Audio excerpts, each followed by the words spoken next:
But right now, actually, I'd like to focus on the scope of the business globally. So before you were CEO, you ran Walmart's international business. And under your leadership, it grew to be more than 6,000 stores in 26 countries outside the United States. Some major acquisitions. There's the MassMart acquisition that brought you into many parts of Southern Africa, but also some bumps along the way. There's the reevaluation of the JV in India and pulling out of Korea and Germany. So I'm curious, given lots of experience in many different countries, what did you learn about scaling a business globally as leader of Walmart International? It can be complicated. You learn from experience, and I think our organization has learned from experience. If I started with Germany, which goes way back, we tried to install our culture too fast into that organization. We tried to teach them the Walmart cheer and hand them our technology and say, let's go, like all at once, and it just blew up. We had two companies that we bought. We tried to put them together, and the way we were thinking about the business was not sophisticated, and we didn't listen enough. And it was just purely out of ignorance. We had the best of intentions, but it didn't work. So if you fast forward to the last few years, government rules play a role. If you look at the situation in India, where currently multi-brand retail isn't allowed from a foreign direct investment point of view, you have to have a JV, you have to have a relationship, and that relationship can be complicated. And the government can shift policies, sometimes in subtle ways that change the ground rules.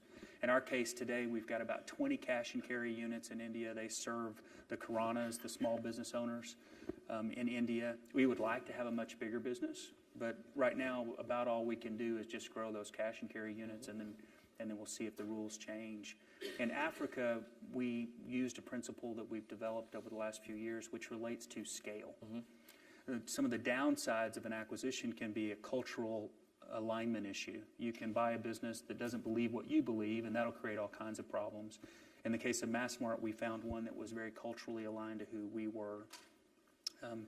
And that scale, buying a business that's big enough that you can start to do business the way you want to do business. So, for example, we like to practice everyday low price, which has a lot attached to it, including how you negotiate with suppliers. We would like to not be paid to run advertisements. We would like to have a lower cost every day and pass that on to customers every day, which creates supply chain efficiency and helps our productivity loop work. Well, you can't do that if you have two stores. None of the suppliers will listen to you. So there are times when we need to grow through acquisition to achieve some level of scale. There are other times where the government situation or other requirements prevent us from doing so. Interesting. So you mentioned Walmart's taken a variety of different strategies to enter these markets. You mentioned acquisition, some are greenfield, some are JVs. So it sounds like you're taking a portfolio approach in the past, and your strategy is to continue doing more of the same, that there isn't necessarily one dominant way to enter a new market that you've learned works best. Yeah. I think the way I would think about it is on the front end, closest to the customer, things need to be unique. While it's true that products are becoming more common globally, I'm seeing Pampers everywhere. You can't go to a country without finding Colgate. I mean, these brands are global in nature. But the decisions about what you carry, subtleties around fresh food or a spice or things like that require us to have a local relevance, and that means we've got local buying teams. So in the country, we have local talent making decisions about how we go to market, where we set prices, what items we carry, running the stores, and all that kind of stuff. But on the back end, there are things we've learned about retail, things related to technology or the supply chain or the business model itself that need to be applied over time.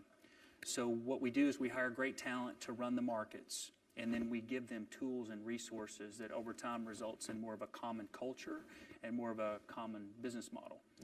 And just one last thing about that, the internet is changing things dramatically, and the commonality of what